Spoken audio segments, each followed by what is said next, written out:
जय माता दी। प्रिय भक्तजनों, अगर आपने इस बार चैत्र नवरात्रि के व्रत रखे हैं जो कि इस बार 19 मार्च दिन गुरुवार से प्रारंभ हुए, और अगर आप अब व्रत खोलना चाहते हैं, व्रत का पारण करना चाहते हैं, तो इस वीडियो में आज आप जानेंगे कि नवरात्रि का पारण कब करना चाहिए, नौमी या दसवीं में को पारण कब और कैसे करें, क्या खाकर व्रत खोलना चाहिए, अष्टमी तिथि को भी क्या व्रत का पारण किया जा सकता है। व्रत का पारण मतलब जब हमने 9 दिन के उपवास रखे हो तो अन्न ग्रहण करके प्रसाद ग्रहण करने का व्रत कैसे खोला जाता है, उसी को व्रत का पारणा कहा जाता है।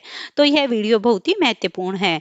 हो सके तो वीडियो को पूरा देखकर जानकारी अच्छी लगे तो वीडियो को लाइक करना मत भूलिएगा। सबसे पहली बात तो व्रत का पारण हमेशा उदय तिथि के अनुसार ही किया जाता है। अगर आप अष्टमी या नौमी तक व्रत रखते हैं तो नौमी तिथि में कन्या पूजन करने के बाद ही व्रत को खोलना शुभ माना जाता है। जिनके यहाँ पर अष्टमी को कन्या पूजन होता है, अक्सर लोग अष्टमी को कन्या पूजन करने के बाद ही व्रत खोल लेते हैं। तो देखिए, क्योंकि हम नवरात्रि में 9 देवियों की पूजा करते हैं, अगर हो सके तो आप कन्या पूजन अपने घर की परंपराओं के अनुसार अष्टमी को कर सकते हैं या नौमी तिथि को भी आप कन्या पूजन कर सकते हैं। लेकिन व्रत का पारण आपको पूरे 9 व्रत रखने के बाद 10वें दिन 10वीं तिथि लग जाए तभी करना उचित होगा। हालांकि सभी लोग ऐसा नहीं कर पाते, तो कुछ फिर आप अष्टमी को ही या नवमी को भी कन्या पूजन कर सकते हैं। तो सुबह से लेकर शाम तक आप व्रत करें और शाम को अन्न ग्रहण करके, यानी कि जो लोग अपनी माता रानी को अर्पित करते हैं उस प्रसाद को आप ग्रहण करके व्रत खोल सकते हैं। नवरात्रि व्रत पारण करने का कोई निश्चित मुहूर्त नहीं होता। आप जब भी कन्या पूजन कर लें, कलश विसर्जन कर लें, आप उसके बाद व्रत खोल सकते हैं। अगर बात करें कि व्रत खोलने का शास्त्रोक्त तरीका क्या है, विधि क्या है, तो सबसे पहले इस दिन माँ दुर्गा की पूजा करें। अगर आप अष्टमी को पूजन कर रहे हैं तो महागौरी का पूजन करें। सभी नवदुर्गाओं का ध्यान करें। नवमी के दिन पूजन कर रहे हैं तो इस दिन उपवास खोलना चाहते हैं तो माँ सिद्धिदात्री का पूजन करके इसके बाद कन्या पूजन करें। 5, 7, 9, 11 जितनी भी कन्याओं के साथ में एक लांगुर को आप पूजन कर सकते हैं और उन्हें प्रसाद दे सकते हैं, तो उनका पूजन आप करें।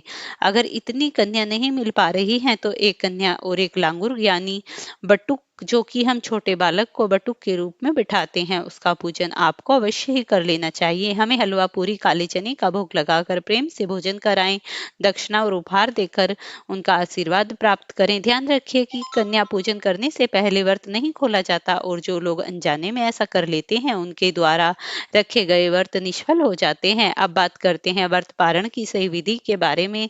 तो कन्या पूजन करने के बाद हाथ जोड़कर आप जहां भी हो अपनी चौकी बिछाई हो, माँ की स्थापना करें, कलश रखा हुआ वहां पर आप हाथ जोड़कर किसी आसन पर बैठ जाए। हाथ जोड़कर सच्चे मन से माँ की प्रार्थना करें, माँ मैंने श्रद्धा से नवरात्रि का व्रत रखा, अगर इन व्रतों में पूजा पाठ में कोई कमी रह गई हो तो माँ हे दयालु माँ हमें क्षमा करिए।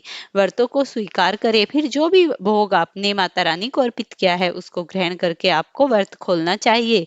तो व्रत में सबसे पहले आप हलवा, खीर या जो भी अर्पित है उस पंचामृत क्या है उन्हीं को ग्रहण करके आपको व्रत खोलना चाहिए। थोड़ा सा जल ले, जल पीने के बाद आपने जो सात्विक भोजन बनाया है उसको आप सेवन करें और पारण कर सकते हैं। सात्विक भोजन फल हो या हिस्सा जो भी गौ माता के लिए निकाल कर रखे, पक्षियों के लिए निकाल कर रखे, उसके बाद व्रत का पारण किया जाता है। इस विधि से व्रत खोलने में कोई दोष नहीं लगता। बात करें तिथियों की तो इस बार चैत्र नवरात्रि में तिथियों को लेकर थोड़ा असमंजस्य बना हुआ है। हालांकि अष्टमी तिथि को 26 मार्च दिन गुरुवार को ही है। अगर आपके यहाँ इस दिन कन्या पूजन होता है तो आप अष्टमी तिथि के अंदर अंदर कन्या पूजन करके व्रत खोल सकते हैं। और इस बार 26 मार्च गुरुवार को सुबह 11:50 से नौमी तिथि लग जाएगी। यही कारण है कि कुछ लोग इस दिन दोपहर के बाद से लेकर शाम को सूर्यास्त से पहले नौमी पूजन या कन्या पूजन करने की बात कर रहे हैं।